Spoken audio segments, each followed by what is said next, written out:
You know, when I started collecting, I think around December, or I mean, I started collecting way later though. Say February, March. Basically earlier this year, a few months ago, I thought to myself, okay, I'm going to collect Hot Wheels, and that's it because I know it's going to be expensive and I don't want to spend a lot of money. A few months later, and I have 14 different companies in front of me. That is incredible. I'll probably I'm getting a couple more. I still need, let's see, Tamika.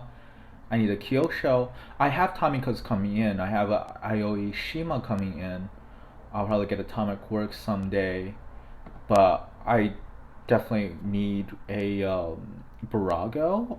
I mean, I don't need it. I'm not super looking forward to it, but just for comparison's sake, right? I need a Barago. I need Kyosho. These are the big two I don't have right now, and I don't have any coming in. But right now, just very quickly speaking, Hot Wheels Mini GT, Shuko, Sparky, Matchbox, Johnny Lightning, Summer, Auto World, Jada, Doran, Maisto, Green Light, M2 Machine, and Major Red. It's just a fun thing. I'll probably compare them one day. Look at the basic models, look at the premium models. But today, I'm specifically going to look at my first M2 Machine model. This is going to be hard because it has a pretty long name, but it is a 1970 Nissan Fairlady Z432. So this is a Z car in the Nissan Z series. This is not a Datsun because you can see it is right-hand drive, so it's a JDM, Japanese domestic model. And you can see on the side it says Nissan Motor Company Limited. It also has the nostalgic Japanese car logo here. It's a small square thing right here, you see. And got some really neat printing on the side. Oh, M2 is I think apparently they have basic models from what I heard. Maybe I got the info wrong, but this is a premium model, so it got some intricate prints. It's a metal body, metal base, rubber wheels, rubber tires, as well as true 1/64 scale, and I'll show you what that means in a little bit. Some nice front details. The headlights are plastic, basically the same deco on the side, very crisply printed. The rubber tires got prints on them as well. Backlights, back details, really well done. You see some more prints here. On the underside you see obviously 2017 cast line incorporated, made in China. It's got a code of some sort, and it tells you the model right here, used under license. Got some nice details on the underside. Because some of the companies I love the most, for instance, Mini GT, I think it's amazing. Got a very plain base. Shuko has it's got some details, but in general, it's still pretty plain. But M2 Machine, it's pretty detailed. I think that's noticeable because if you don't know, M2 Machine comes in a very special packaging. I'm not the biggest fan of blisters, and instead M2 Machines gave me this, which I'm actually even less of a fan because I like to put my cars next to each other, and you see the display right there, or just take them out, put them together in like a diorama, which this is all I got, but hopefully one day I get a diorama, and especially it was like true 164, right? The reason you get true 164, well, for me at least, is that you can put them next to each other and it will look right. But it got anyway though. It's M2 Machine has a very nice display box. From what I've heard, some of these boxes are very hard to open, but the one I got at the very least is very easy to open. You just pull out, and the models come screwed to the base. I'll look for that screw. It's screwed to the base, and so I had to unscrew the car earlier, which is one of the reasons why I opened the package before filming, because that's going to be very boring, isn't it? It's probably not gonna. Oh, here it is, right behind the box. So I'm just gonna put the screws back so I don't lose them. I also got very nice. This is plastic, by the way. Obviously, if you can't tell, it's plastic. It's cheaper, but it looks very nice.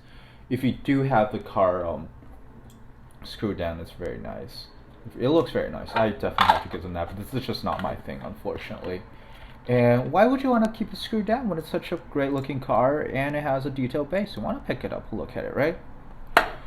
I did say earlier that this is a true 164, and what that means is, for instance, I have a similar casting from Hot Wheels. It's not the same model. This is the Nissan Fairlady Z, which is a domestic name. In America, it will be the Datsun or the Nissan 240Z.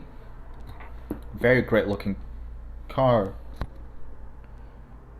and the problem, very cool looking car, and it's great. And this is the one from Team Transport. There is a significant problem though, is that it's, well, not a problem necessarily, but it is definitely not true 164. Why? Well, this is what it should look like.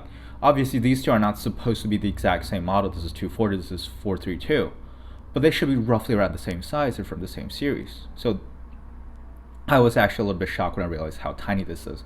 Kind of similar to how I felt when I got my Greenlight Hakusuka Skyline. You see, this is how big. It's supposed to be 164. This is a Hot Wheels version.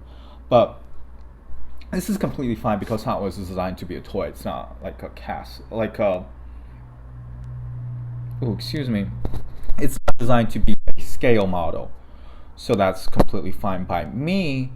But I think it's just interesting to have them next to each other and see how small they're supposed to be. But I really hope that Hot Wheels can actually do true 164 for their more premium lines, like car culture. This is not car culture, but like when you're doing car culture, why not just go full out?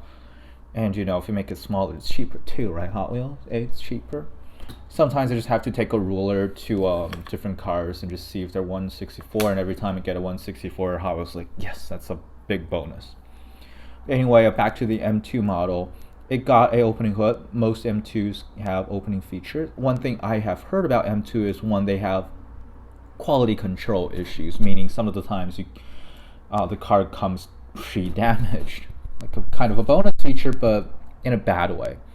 Mine is perfectly fine, but I definitely looked into it before I opened the package. Oh, by the way, I also got side mirrors, which is really nice. This is all metal, so kind of done similar to a Greenlight.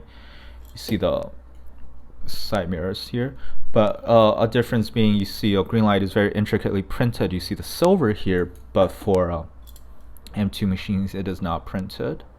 See here, it's all black. And another thing I've heard is that they're really delicate, especially with their opening features. So I was very careful. I saw this, I didn't know how to open it. I shook it. Sometimes it worked for some of the other models, but not for this one. What I did originally is I took a piece of paper and pried into it, which definitely worked. Because there's a little bit more space here, put the paper here and went all the way up here and got it out. And later I found out you can just do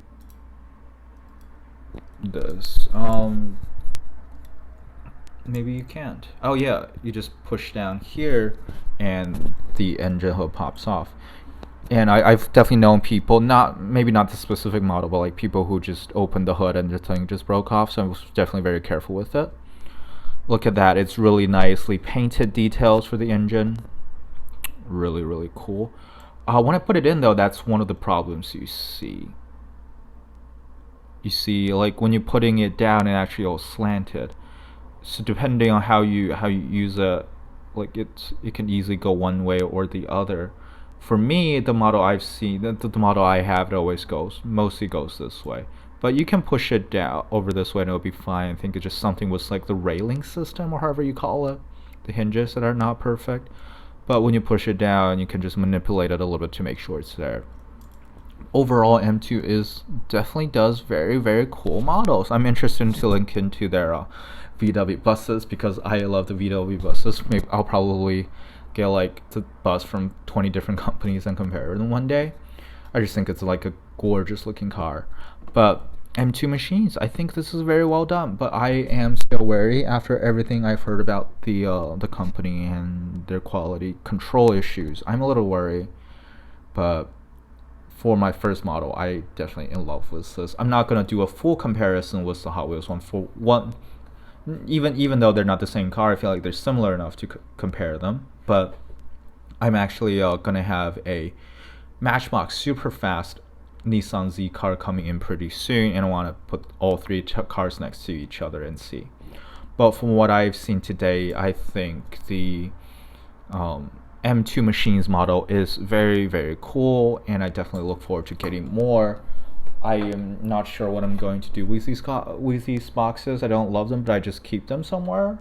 So I hope they don't just pile up and take all kinds of space. But that's all for the M2 Machines Z432. Thank you for watching.